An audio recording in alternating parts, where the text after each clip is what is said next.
Hello friends, welcome back to the class. और आज हम जो पढ़ने जा रहे हैं आर्डन्स थ्योरम। अभी फ़िलहाल जो हम पढ़ रहे हैं सभी टॉपिक्स एग्ज़ाम के हिसाब से बहुत इंपॉर्टेंट हैं। आर्डन्स थ्योरम जो है ये एग्ज़ाम में पूछी जाती है ये प्रूव करने के लिए कि भाई हमारे पास जो एक्सप्रेशन जनरेट हो रहा है वो रेगुलर होगा या नहीं होगा। जनरली दो तरह से क्वेश्चन पूछे जाते हैं। पहला क्वेश्चन होता है कि वो आपको एक डायग्राम देगा और उससे आपसे बोलेगा कि भाई इससे आप रेगुलर एक्सप्रेशन जनरेट कीजिए। दूसरा जो क्वेश्चन वो आपको देगा वो जिस तरह का होगा कि वो आपको डायग्राम भी देगा और रेगुलर एक्सप्रेशन भी देगा और आपसे पूछेगा कि भाई प्रूव कीजिए कि इस मशीन से जो रेगुलर एक्सप्रेशन जनरेट होता है वो यही वाला है जो हमने दिया है। इसको करने के लिए हमारे पास आर्डन्स थ्योरम है। आर्डन्स थ्योरम कुछ स्टेप्स हैं। बहुत ही आसान टॉपिक है और बहुत आसानी से होता है। बस आप स्टेप बाय स्टेप करते जाइए और नंबर पाते जाइए। तो दोस्तों शुरू करते हैं आर्डन्स थ्योरम।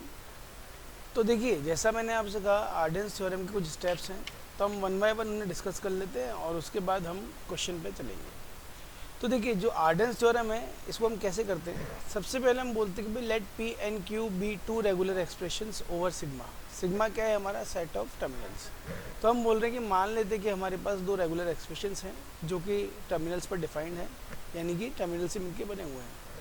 अगर पी के अंदर कोई भी नल वैल्यू नहीं है, अगर पी में कोई भी नल नहीं है, तो हम कह रहे हैं कि हम जो आर है उससे कुछ इस तरह से डिफाइन कर सकते हैं, R equal to Q plus R P. अगर हमें इस तरह की इक्वेशन मिल जाती है R equal to Q plus R P, तो इसे हम Q plus R P equal to Q P star, इस तरह के फॉर्मेट से इसको हम ड्रॉ कर पाएंगे। यानी कि हमें क्या करना है, क्वेश्चन जब भी हम सॉल्व करने बैठेंगे तो हमें हर जगह R equal to Q plus R P का एक कॉम्बिनेशन ढूंढना है और उस कॉम्बिनेशन को हम रिप्लेस करने वाले हैं Q plus R P equal to Q P star से। ये भी हम थोड़ी देर में देखेंगे, बड़ा आसान होता है, ठीक है।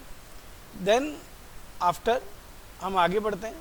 आगे हम लेके चल रहे हैं कि ट्रांजिशन जो कुछ कंडीशंस हैं, जब भी आप आर्डन्स थ्योरम का क्वेश्चन सॉल्व करते हैं तो कुछ कंडीशंस हैं, अजम्पशंस हैं जिनको आपको चेक करना होता है।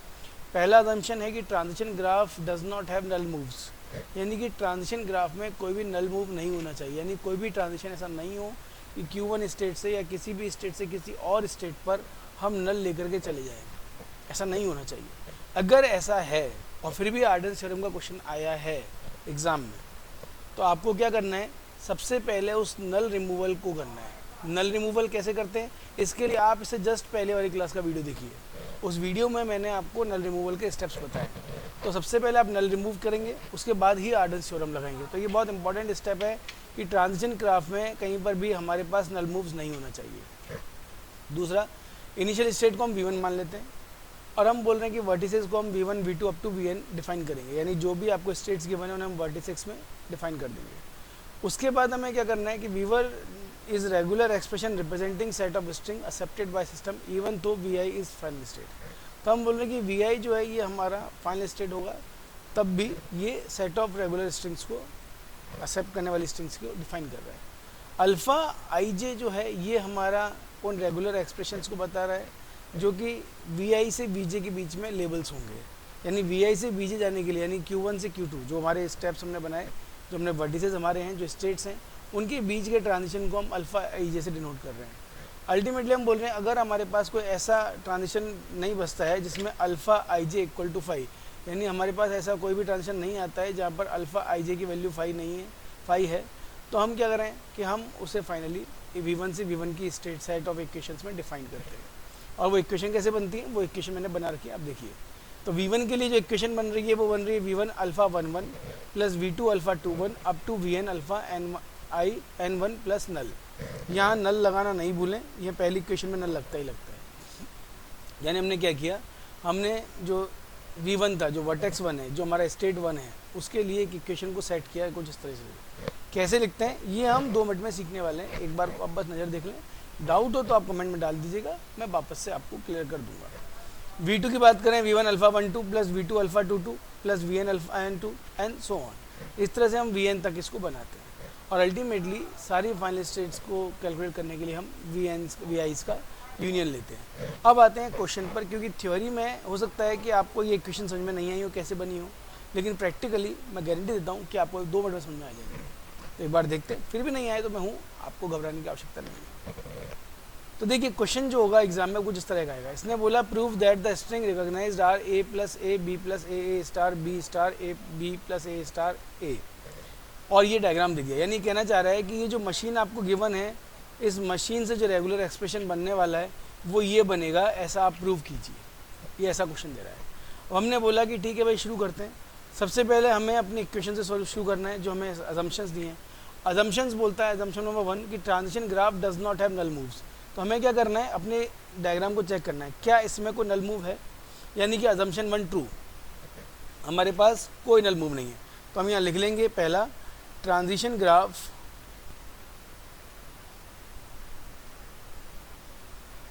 हैज़ नो नल मूव, यानी कि हमारे पास नल मूव नहीं है, इसलिए अपन गुड टू गो हैं, अपन आगे बढ़ सकते हैं। दूसरा इसने बोला कि यहाँ पर सिर्फ एक ही इनिशियल स्टेट होनी चाहिए, ओनली वन इनिशियल स्टेट। हमारे इस डायग्राम में इनिशियल स्टेट्स कितनी है चेक कीजिए। हमारे पास सिर्फ एक ही इनिशियल स्टेट Q1 है, यानी कि हमारा अजम्पशन यहाँ भी ट्रू हो रहा है, यानी कि हम यहाँ पर आर्डेंस थ्योरम इन दो अजम्पशंस के अकॉर्डिंगली लगा सकते हैं। तो हमारे पास ओनली वन इनिशियल स्टेट है जिसका नाम हमारे पास Q1 है, तो ये भी ओके हो गया। तीसरा हमारा अजम्पशन होता है vertices are V1 to Vn, हम डिफाइन कर सकते हैं। तो हमारे पास क्योंकि Q1 Q2 Q3 है, तो हमारे पास 3 वर्टेक्स V1 V2 V3 होंगे। चौथे में हमें अल्फ़ा IJ के साथ इक्वेशंस लिखनी है, और 5वें में हम इक्वेशन लिखना शुरू करते हैं।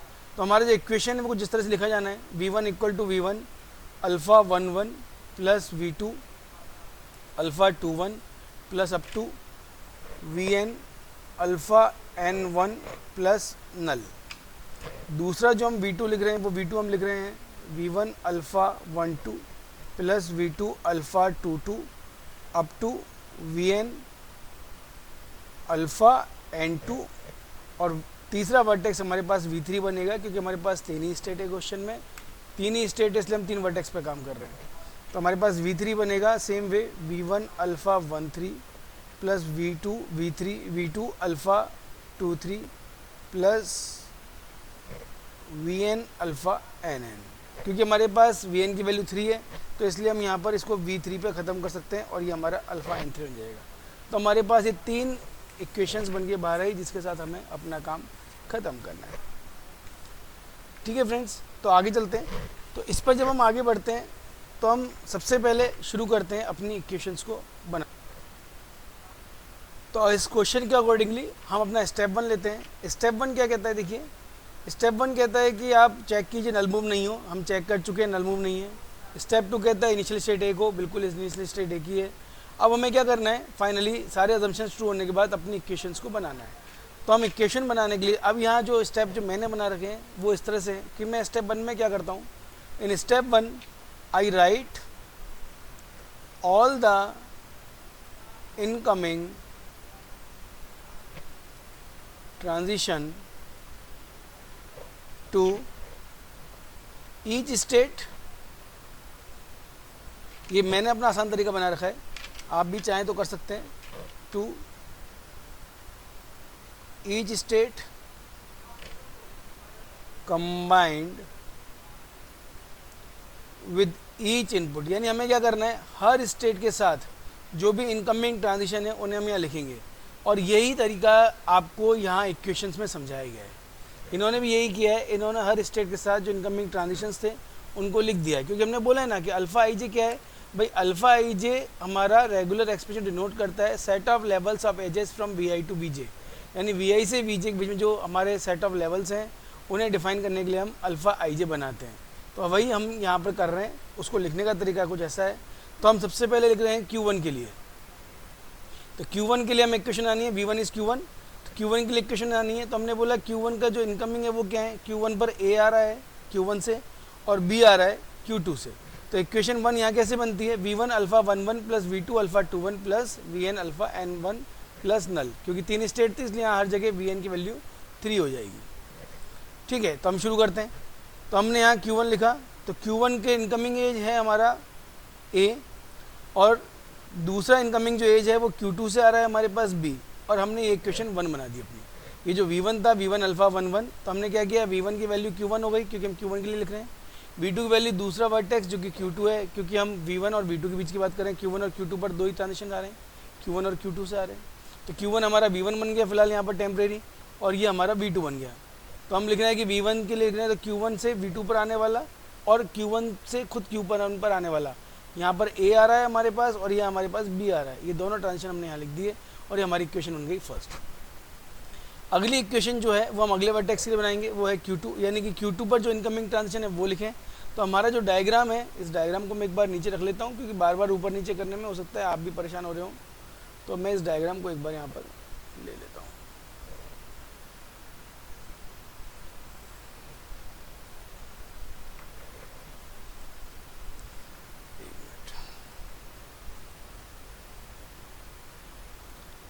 इस डायग्राम को मैं यहाँ अपने साथ रेफरेंस के लिए रख लेता हूँ। ठीक है जी, आई होप आपको विजिबल है ये डायग्राम रहा हमारा। ठीक है जी, तो अब हम बना रहे हैं अपनी इक्वेशन, अगली इक्वेशन जो कि हमें बनानी है। ये फर्स्ट इक्वेशन हो गई। अब Q2 के लिए बना रहे हैं, तो Q2 के लिए इनकमिंग ट्रांजिशन कौन कौन से हमारे पास? Q2 पर हमारे पास Q1 से A आ रहा है और Q2 से B आ रहा है और साथ में हमारे पास Q3 से A आ रहा है। ये हमारी दूसरी इक्वेशन। और तीसरा हम बना रहे हैं Q3 के लिए, और Q3 पर सिर्फ एक ही ट्रांजिशन है, वो है Q2A। तो इस तरह से हमारे पास 3 इक्वेशन आ गई। अब स्टेप 2 में हमें क्या करना है? अब हमें अगले स्टेप में इन सबको समराइज़ करना है इस तरह से, जैसे हम अपने मैथ्स में करते थे, अल्फ़ा जब अलजेब्रा पढ़ा करते थे तो जैसे समराइज़ करते थे, बिल्कुल वैसे ही हम एक वैल्यू को 2 में रखेंगे ताकि हम नंबर ऑफ़ वेरिएबल्स को कम कर सकें। तो हम सबसे पहले Q3 को लेके चल रहे हैं। तो स्टेप 2 में हमें क्या करना है? यहाँ स्टेप 2 में हमें करना है सब्सटीट्यूशन। सब्सटीट्यूशन का मतलब है रिड्यूस। ये मेरे याद रखने के तरीके हैं। आसान है और समझने में कंप्लीटेड है। तो रिड्यूस नंबर ऑफ अननोन को हम यहाँ पर सब्सटीट्यूशन से रिप्लेस करेंगे। तो सबसे पहले हम Q2 इक्वेशन लेते हैं, क्योंकि Q2 इक्वेशन में हमारे पास जो सिंगल वेरिएबल है वो है Q2A, जो Q3 की वैल्यू है। अगर मैं Q3 को Q2 में रख दूँ और Q2 को Q1 में रख दूँ तो मेरा सारा आंसर Q1 की टर्म में आ जाएगा। बात समझ में आ रही है? अगर मैं Q3 को Q2 में रख दूँ तो ये जो Q2 इक्वेशन है ये सिर्फ 2 वेरिएबल में हो जाएगी। अगर मैं Q2 वैल्यू को Q1 में रख दूँ तो Q1 वाली इक्वेशन नंबर 1 ये सिर्फ एक वेरिएबल में हो जाएगी। यही हमें करना है। तो हम सब्स्टिट्यूशन करते हैं। तो हमने Q2 में रखते हैं वैल्यू को, तो हमने Q2 इक्वेशन ली और Q2 में हम Q3 वैल्यू रखना चाहते हैं। Q2A Q1A plus Q2B plus Q3A, ये हमारे पास इक्वेशन थी। हमने बोला क्योंकि हमें से 2 वेरिएबल में रखना है तो हम कर रहे हैं put the value of Q3। So now Q2 is equal to Q1A plus Q2B plus, अब Q3 की वैल्यू क्या है? Q3 की वैल्यू है Q3 इक्वल टू Q2A। तो हम यहाँ रख देते हैं। तो हमने इसे रख दिया Q2AA, यानी कि हमने इक्वेशन 2 को रिप्लेस कर दिया इक्वेशन 3 इंटू इक्वेशन 2। इसको आगे रखते हैं तो ये बनता है हमारा कॉमन लिया Q1A प्लस Q2, यहाँ बनता है हमारे पास B प्लस AA। अब क्या है कि आपको हर मोड पर जो इक्वेशन थी, जो हमने शुरुआत की थी, वो हमने कहा था कि अगर हमारे पास R equal to Q plus R P तरह का मेथड मिलता है तो उसे हम R equal to Q P star में कन्वर्ट कर सकते हैं। जो हमने शुरू में बात की कि अगर हमारे पास R equal to Q plus R P तरह का कोई कॉम्बिनेशन बनता है तो हम उसे Q plus R P equal to Q P star में कन्वर्ट कर सकते हैं। अब यहाँ हम देखिए अपने डायग्राम को जो हमने सॉल्यूशन किया, इसको अगर हम रिप्लेसमेंट पे चलें या इसको हम आइडेंटिफाई करने की कोशिश करें और हम बोलते हैं कि ये मेरी वैल्यू है Q2, तो मैं बोलता हूँ Q2। अब हमें लगाना है यहाँ पर R equal to Q plus R P. अगर ये वैल्यू मेरी R है तो ये मेरी R हुई, इसको मैं Q से डिनोट कर सकता हूँ और ये बन गया मेरा P।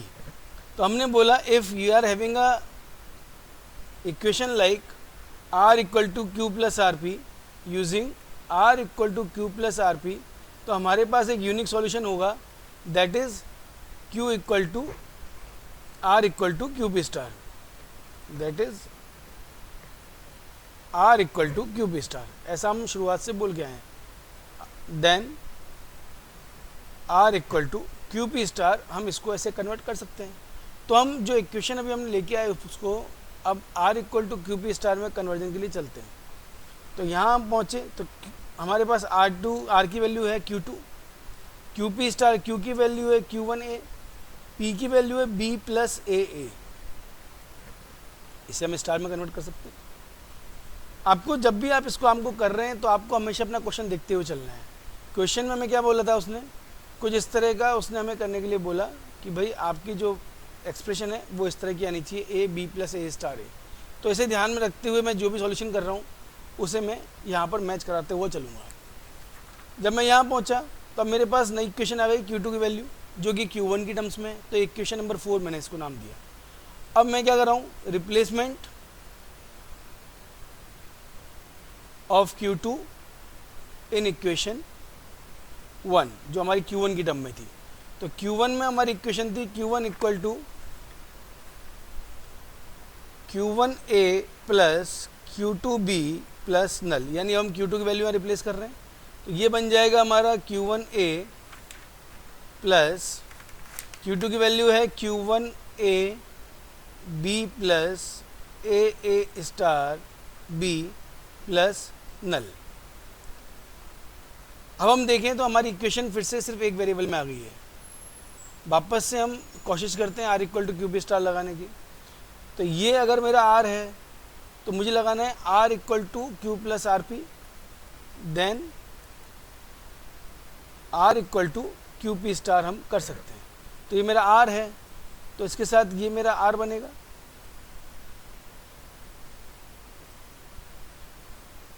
ये मेरा बन गया P यहाँ से लेकर के यहाँ तक, और ये बन रहा है मेरा Q।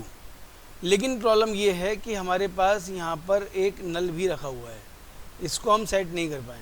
इसको हम कैसे सेट कर सकते हैं, इसको सेट करने के लिए अगर हम देखें तो इसको हम इस तरह से तो नहीं कर पाएंगे, यानी कि ये वाला कॉम्बिनेशन जो हमने बनाया ये कॉम्बिनेशन गलत बन गया। सही कॉम्बिनेशन क्या होगा, मैं वापस से इक्वेशन लिखता हूँ। तो इक्वेशन को अगर हम लिखने चलें, यानी कि ये जो वाला पार्ट किया हमने, ये हमने गलत किया, इस तरह के आप रिप्लेसमेंट नहीं कर सकते। तो वापस से करते हैं, Q1 equal to Q1A plus Q1A B plus AA star B plus null. इसको हम नहीं कर पा रहे, लेकिन अगर हम यहाँ पर Q1A को कॉमन ले लें तो ये बनेगा, Q1 को कॉमन ले लें अगर हम यहाँ पर,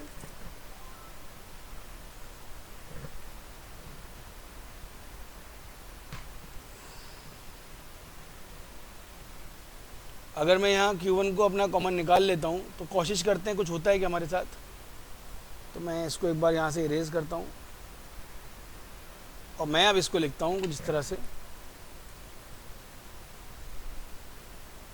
अगर मैं यहाँ Q1 कॉमन लेता हूँ तो ये बन जाएगा A plus A B plus AA star, और ये बन गया मेरा B प्लस नल। ये जो मेरा ऊपर से आ रहा था इसको मैंने एज इट इज़ यहाँ लिखा और इसको ऐसे किया। अब इसको करने के बाद अगर हम इसको चेंज करने की कोशिश करें, ये बन गया मेरा Q1, और मैं बोलता हूँ कि ये मेरा बन गया R, ये मेरा बन गया Q प्लस RP होता है, तो ये मेरा हो गया Q, ये मेरा हो गया फिर से R, और ये बन गया मेरा P।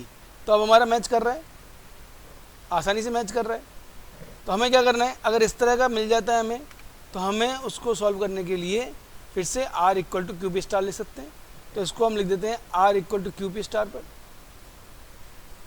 तो हम लिखते हैं कि if R equal to RP Q plus RP, if R equal to Q plus RP, then R equal to QP star हमारे पास सॉल्यूशन होता है। So we can write this as Q1 is equal to, Q की value है null और P की value है A plus A B plus AA star B star, क्योंकि P का स्टार बन गया, P की वैल्यू ये थी, इस पूरे पे होल स्टार लग गया। Now we are getting the value of Q1 also, ठीक है। अब इसके बाद हम बोलें कि ये नल साथ चल रहा है, तो हमने पढ़ा हुआ है अपने जो आइडियम्स थी उनके अंदर कि नल इंटू आर, कोई भी रेगुलर एक्सप्रेशन से अगर हम नल मल्टीप्लाई करें या उसके पहले लिखा हुआ हो तो उसे हम null equal to R as we know as null equal to R into null equal to R. और ऐसा कौन बोलता है, ऐसा हम बोलते हैं I3 आइडियम से डिनोटेड है, जो रेगुलर एक्सप्रेशन के आइडियम्स हैं उनमें लिखा हुआ है, आप आइडियम्स पढ़िए, ठीक है। देन ये जो इक्वेशन बना नया जो Q1 की टर्म्स में आया, इसे हम बोल देते हैं इक्वेशन नंबर 5। हमारी जो फाइनल स्टेट गिवन थी क्वेश्चन में, वो हमें गिवन है अपनी Q3। जो क्वेश्चन था, क्वेश्चन में फाइनल स्टेट Q3 गिवन है, यानी कि फाइनल स्टेट निकालने के लिए क्या करना पड़ेगा, फाइनल स्टेट वैल्यू रखनी पड़ेगी। तो पुटिंग, अब हमारे पास सारी वैल्यू आ गई हैं। Q1 की एक सिंगल वेरिएबल में आ गई है, Q2 की डबल वेरिएबल में आ गई है, Q3 की सिंगल वेरिएबल में आ गई है। Ultimately we have Q1 value in single variable. So putting 5 in 4 we get, क्या मिलता है हमें, हमें मिला था कि Q2 is equal to A plus A B plus A star. हमने वहाँ पर अब Q1 की वैल्यू रख दी है, A B plus A star. ये इक्वेशन नंबर 6, इक्वेशन नंबर 6। अब Q2 की वैल्यू रख देंगे Q3 में। भाई हम यही तो करते थे अलजेब्रा में। हम क्या करते थे, पहले हम सिंगल वैल्यू को निकालते थे, और सिंगल वैल्यू निकालने के बाद हम क्या करते थे, जैसे Q3 को हमने सिंगल वेरिएबल में किया, फिर Q2 को सिंगल वेरिएबल में किया, फिर Q1 को सिंगल वेरिएबल में किया। फाइनली हम क्या करते थे, Q1 की वैल्यू मिल गई, अब उसे Q2 में रखो, Q2 की वैल्यू मिल गई, उसको Q3 में रखो, तो फाइनली में Q3 वैल्यू मिलती थी। या फाइनल स्टेट Q3 है तो हमें Q3 वैल्यू रखनी पड़ेगी। तो Q3 की वैल्यू आ रही Q2 की टर्म्स में, और Q2 की वैल्यू आ रही Q1 की टर्म्स में। तो हमें क्या करना है, Q1 की वैल्यू मिलकर उसे Q2 में रख दो, और Q2 की वैल्यू मिलकर उसे Q3 में रख दो। तो Q3 जो था वो हमें रेगुलर एक्सप्रेशन टर्म्स में मिल जाएगा, क्योंकि आप वहाँ से Q2 Q1 सब हटा चुके हैं, तो हमें Q2 मिल चुका है। अब इस Q2 की वैल्यू को आप पुट कर दीजिए अपने Q3 की वैल्यू में। तो पुटिंग 6 इन 3, वहाँ की वैल्यू क्या थी, Q3 इक्वल टू Q2A, तो उसे यहाँ रख दीजिए Q2 की वैल्यू को। तो ये बन गया A plus A B plus A star B star A B plus A star, और ये A हमारा यहाँ से आ गया। अब हम इसे मैच करते हैं हमारे एक्सप्रेशन जो पूछा गया था।